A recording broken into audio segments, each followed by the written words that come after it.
아멘.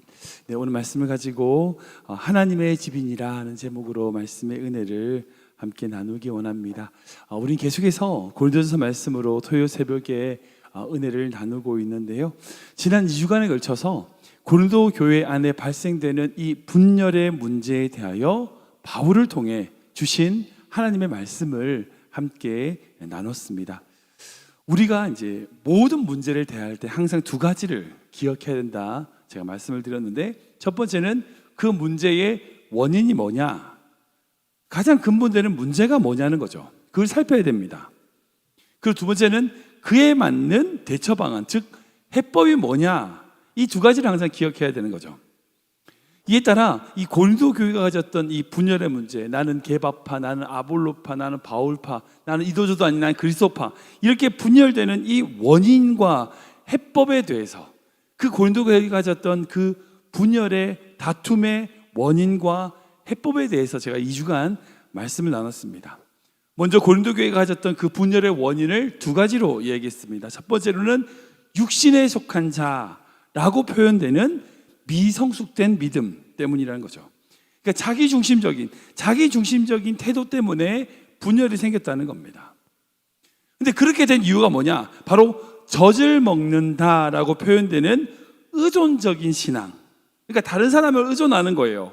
의존적인 그런 신앙 때문에라고 이 본문은 말씀은 지적하고 있어요. 그러니까 자기 스스로 신앙적인 태도를 갖는다. 이걸 이제 밥을 먹는다 표현하는데, 밥을 먹는 스스로의 자립적인 신앙이 되어야 됨에도 불구하고 젖을 먹는 것처럼 다른 바울, 아볼로, 게바 등 다른 사람에게 의존하면서 어떤 영향을 받으려고 하는 그런 의존적인 신앙 때문에 분열이 생긴 거다라고 바울은 오늘 본문에서 고린도전서 말씀에 분명히 기록한 것을 볼 수 있어요.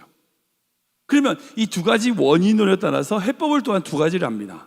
첫 번째는 뭐냐면, 신앙인으로서 사람이 한 일이 아니라 하나님이 하신 일을 묵상하고 기억해야 된다는 거예요. 물론 바울이 교회 세운 거 너무 귀합니다.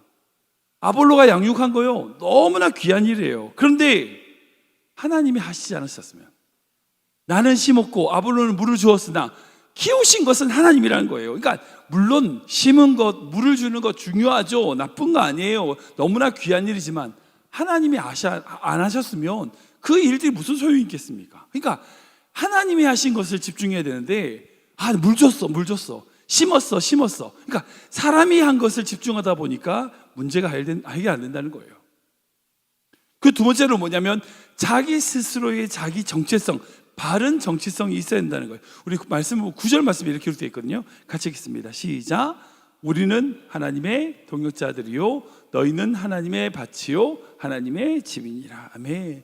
이 말씀은 분명히 두 가지를 선언하고 있어요. 첫 번째로 바울과 아볼로, 이가 하나님의 동역자라는 거예요. 무슨 말이에요? 하나님의 일꾼이라는 겁니다. 여기서 나오는 동역자는 헬라어로 쉐르고라는 단어인데, 이거는 일꾼이에요. 일꾼. 다른 성경에 일꾼이라고 표현되어 있습니다. 그러니까 여기서 나오는 사역자들은요, 하나님의 일꾼으로 어떤 영광이나 존경을 받을 대상이 아니라는 거예요. 나는 그런 존재가 아니라는 거예요. 두 번째로 그 고린도 교회는 어떤 분이에요? 하나님의 밭이라는 거예요. 하나님의 집이라고 선언하고 있습니다. 이것은 그들이 가져야 될 바른 신앙의 정체성, 하나님이 키우시는 밭이며 하나님이 거하시는 집이다, 이 사실을 알아야지만 이 분열의 원인을 해결할 수 있다는 거예요. 오늘 좀 더 구체적으로, 그럼 그 고린도 교회가 가졌던 이 신앙의 정체성에 대해서 좀 더 구체적으로 하나님의 집이란 것이 어떤 존재인지를 이후에 10절부터 해서 15절까지 쭉 말씀하는 것을 볼 수 있습니다. 보면은 이 고린도 교회의 성도들에 대하여 너희가 하나님의 집이다라고 분명히 얘기하고 있어요. 그리고 그 터를 닦은 사람이 바로 바울 자신이라고 사도 바울은 얘기하고 있습니다. 우리 10절 말씀 볼까요? 같이 읽습니다. 시작.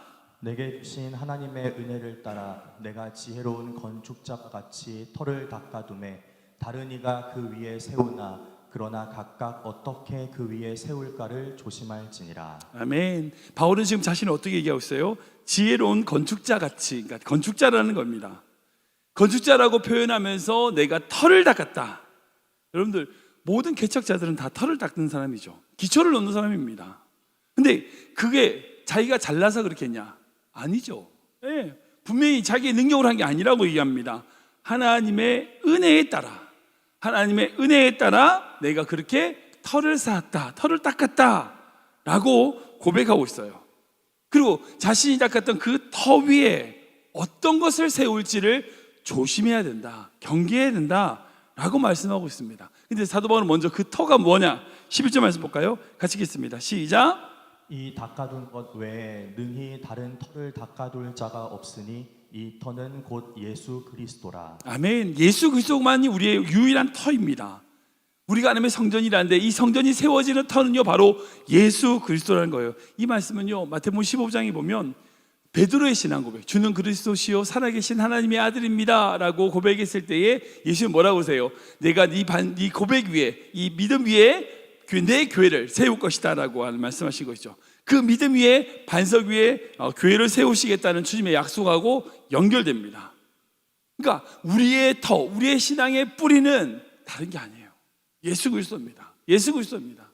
그 예수 그리스도 위에 우리의 성전, 우리의 집, 하나님의 집을 지어야 돼요. 근데 그렇게 짓는데 뭘로 짓느냐? 재료에 대해서 이렇게 얘기하고 있어요. 12절 말씀 볼까요? 같이 읽겠습니다. 시작. 만일 누구든지 금이나 은이나 보석이나 나무나 풀이나 짚으로 이 터 위에 세우면. 아멘. 본문은 집을 세우는 데 있어서 어떠한 재료가 쓰여지는지에 대하여 말씀하고 있어요. 금, 은, 보석 같은 값비싸고 견고한 그런 재료가 있는가 하면 영원히 없어지지 않을 그런 하나님의 말씀과 순결한 믿음과 같은 그런 재료가 있는가 하면 반면에 나무, 풀, 집 이건요 조금만 문제가 생겨도요 없어지는, 이걸 표현하자면 세상의 어떤 초등학문이나 어떤 헛된 가르침, 철학의 어떤 그런 인간의 가르침을 기초로 두고 그 재료를 쌓는다는 것이에요.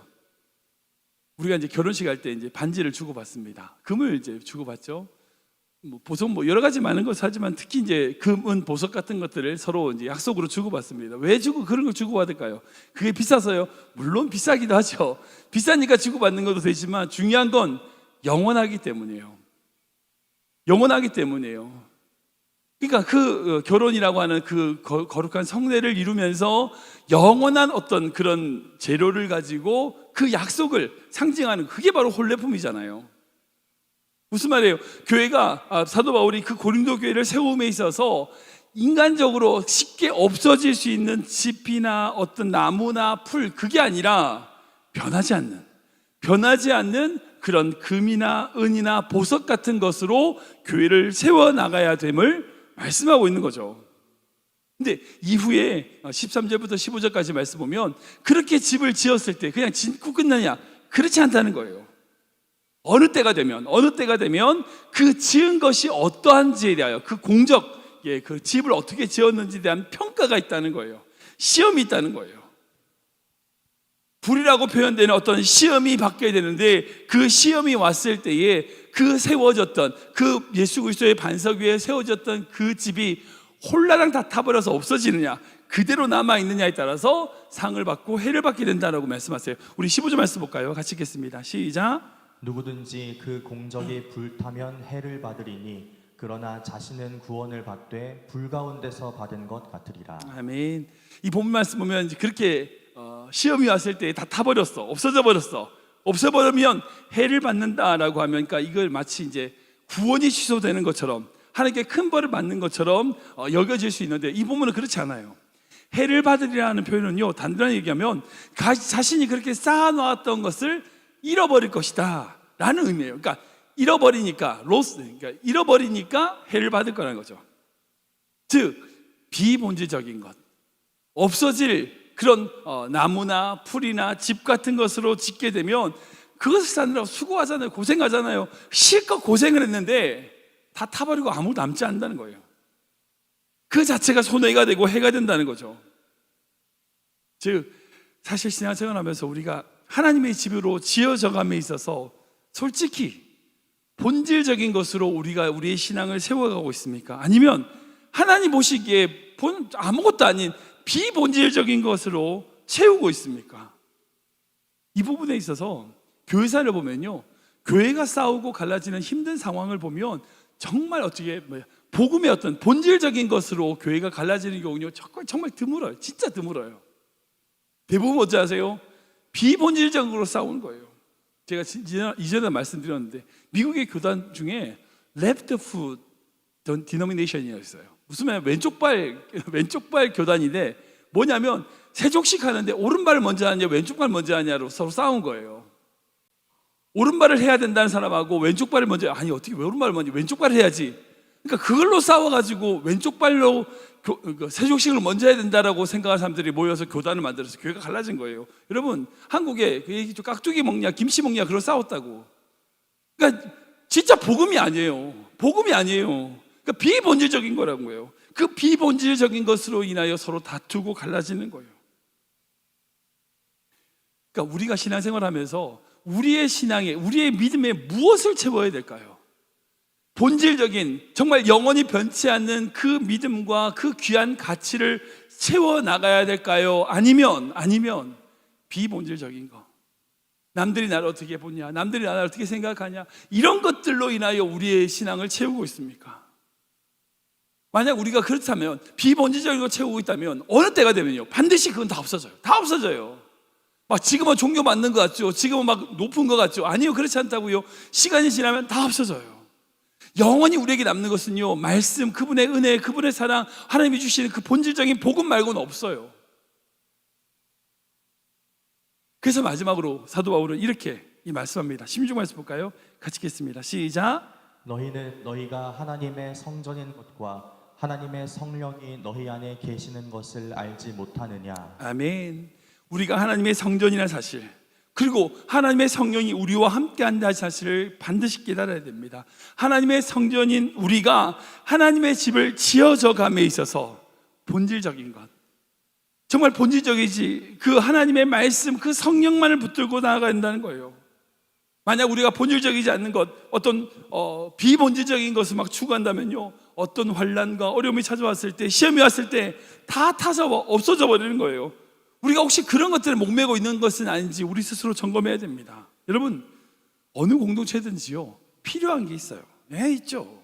필요한 게 있어요. 우리 교회도 필요한 게 있고요, 우리 청년부에도 필요한 게 있고요, 우리 청소년부에도 필요한 게 있고, 우리 남성교회, 우리 구역에도 필요한 게 있죠. 그거 하면 좋은 게 있습니다. 근데 있어야 될 게 있어요. 필요한 거 말고 있어야 될 게 있다고요. 마땅히 있어야 될 본질적인 것을 먼저 채워야 돼요. 우리가 원하는 것, 우리의 필요한 것을 채우기보다 먼저 본질적인 것을 먼저 채워야 돼요. 우리 가정도 마찬가지입니다. 우리 가정에 필요한 게 있죠. 여러분들 필요한 게 있을 거예요. 재정이든지 어떤 경제적인 거든지 자동차든지 집이든지 필요한 게 있죠. 물론 그 필요한 게 많이 채워지면 좋겠지만, 근데 더 중요한 게 있어요. 있어야 될 게 있어요. 그 가정 안에 있어야 될 게 먼저 채워져야 돼요. 본질적인 있어야 될 것을 먼저 채우면요 필요한 게 들어와도 문제가 없어요. 근데 본질적인 게 없어, 근데 필요한 것만 채워, 나중에 그런 가정은요 깨져요. 힘들어져요. 우리 믿음도 마찬가지입니다. 우리 믿음 안에 있어야 될 게 있다고요. 우리가 필요한 거 말고요 먼저 우리에게 있어야 될 것을 자각하고, 하나님, 내 삶에, 내 믿음 안에 하나님의 성전으로서 있어야 될 것을 반드시 채워나가는 신앙생활을 해주십시오, 하게 해주십시오 기도하셔야 돼요. 그게 바른 신앙이 될 수 있는 겁니다. 말씀을 정리하겠습니다. 사랑하는 여러분, 우리는 하나님의 성전입니다. 예수 그리스도를 터로 삼아 세워지는 하나님의 성전입니다. 근데 그 성전이 어떤 성전일까요? 완성된 겁니까? 아니에요. 지어져 가는 존재입니다. 사도 바울은 다른 서신서에 이렇게 말씀하고 있거든요. 같이 읽겠습니다. 시작. 너희도 성령 안에서 하나님이 거하실 처소가 되기 위하여 그리스도 예수 안에서 함께 지어져 가느니라. 아멘. 우리는 날마다 지금도 하나님이 거하실 처소가 되기 위하여 지어져 가는 존재입니다. 네, 지어져 가는 존재예요. 우리가 그렇게 지어져 감에 있어서 어떤 것으로 짓고 있어요? 환난이나 어려움이나 시험, 그런 것들이 왔을 때 쑥 사라져버리는 그런 것들로 짓고 있습니까? 아니면 변치 않는 영원한 어떤 그런 것들로 우리의 본질적인 것으로 지어져 가고 있습니까? 오늘 말씀은요 고린도서 3장은 그 고린도 교회 안에 있는 이 분열에 대한, 그 다툼에 대한 경고와 그리고 해법의 말씀입니다. 이 말씀에서 우리 스스로를 돌봐야 됩니다. 돌아봐야 됩니다. 우리가 주님 안에서 정말 바른 신앙생활을 한다면, 정말 바르게 하나님을 위하여 성전이 지어져 간다면, 우리가 진정 우리 인생 가운데, 우리의 가정에, 우리 교회에 채워야 될, 마땅히 있어야 될 것이 무엇인지를 바라보며 그것을 채워나가는 신앙생활이 되어야 됩니다. 남들이 내가 보기 어떻냐 중요하지 않아요. 저 집은 막 그렇게 화려하게 2층으로 높게, 여러분 지프로 아무리 2층 높게 쌓아본들 바람 불면 다 날아간다는 거예요. 남들이 나를 어떻게 평가하냐 중요하지 않아요. 우리 주님 보시기에, 우리 주님 바라보시기에 내가 어떤 존재인가, 주님이 거하실 만한 저소가 되기 위하여 날마다 지어져가는 정말 아름다운 성전이 되어져가는 우리 귀한 성도 되시길 주님의 이름으로 축원합니다.